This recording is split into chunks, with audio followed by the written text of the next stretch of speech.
پاکستان نے 20 سالوں میں ٹیکنالوجی کا کتنا سفر طے کیا؟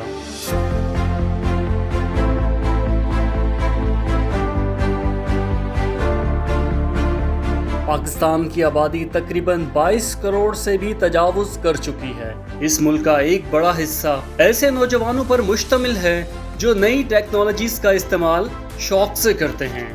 آج کی اس ویڈیو میں ہم آپ کو پاکستان کی ٹیکنالوجی کے سفر میں ہونے والی ترقی کے بارے میں ایک دلچسپ اور جامع رپورٹ دکھاتے ہیں، لیکن اس سے پہلے ہمارے چینل کو سبسکرائب کر دیں اور بیل کا آئیکن بھی دبا دیں۔ 3G اور 4G سروسز۔ پاکستان میں موبائل نیٹ ورک 1990 کی دہائی کے آخر میں عام ہونا شروع ہوا اور 2000 کی دہائی میں اس کے صارفین میں بتدریج اضافہ ہوتا گیا۔ اس زمانے میں انٹرنیٹ کے لیے ایج اور 2G انٹرنیٹ سروسز استعمال ہو رہی تھیں، جو سست روی اور مہنگا ہونے کی وجہ سے عام شہری کے دسترس سے باہر تھی۔ پھر 2014 میں 3G اور 4G لائسنس کی نیلامی کے بعد ملک میں حقیقی طور پر موبائل انٹرنیٹ کا انقلاب برپا ہوا، اور وجہ تھی انٹرنیٹ ورکس کا تیز رفتار اور سستا ہونا۔ اسمارٹ فونز پر انٹرنیٹ کے ذریعے شہروں کے علاوہ دیہاتوں اور دور دراز علاقوں میں نہ صرف رابطے آسان ہو گئے، بلکہ ان نیٹ ورکس کی بدولت ملک میں معاشی سرگرمیاں اور روزگار کے مواقع بھی بڑھے۔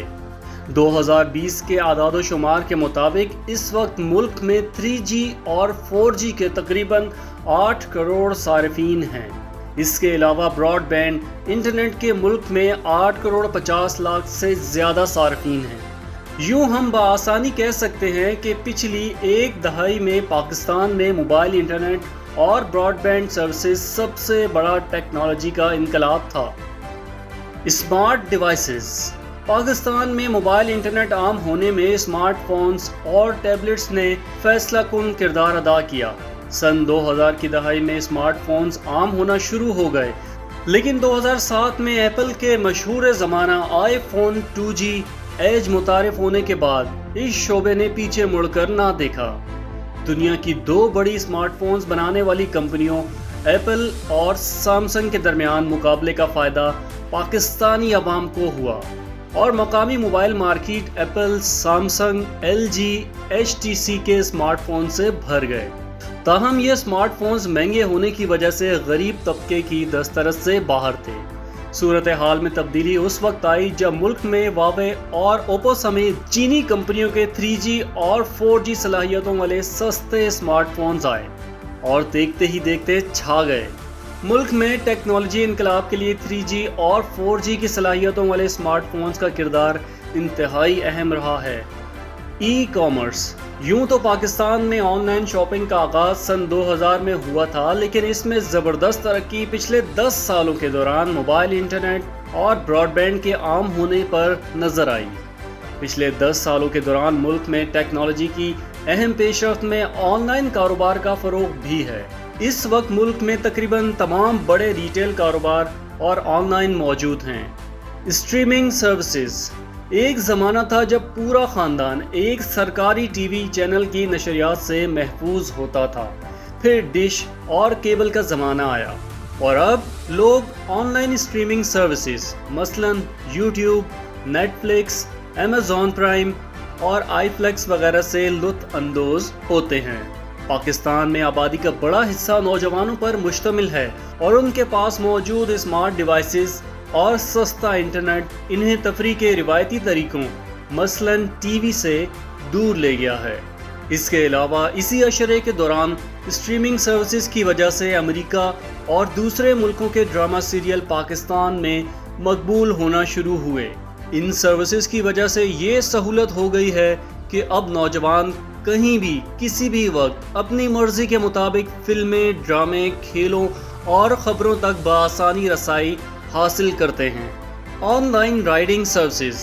2015 کے آخر میں کریم اور 2016 میں اوبر ایپس کی آمد کے بعد بڑے بڑے شہروں کے لوگوں کو اپنے اسمارٹ فونز پر ایک ٹچ کی صورت میں آمد و رفت کے آرام دہ ذرائع ملنا شروع ہو گئے۔ رفتہ رفتہ آن لائن رائڈنگ سروسز میں بائیکیا، سوئل،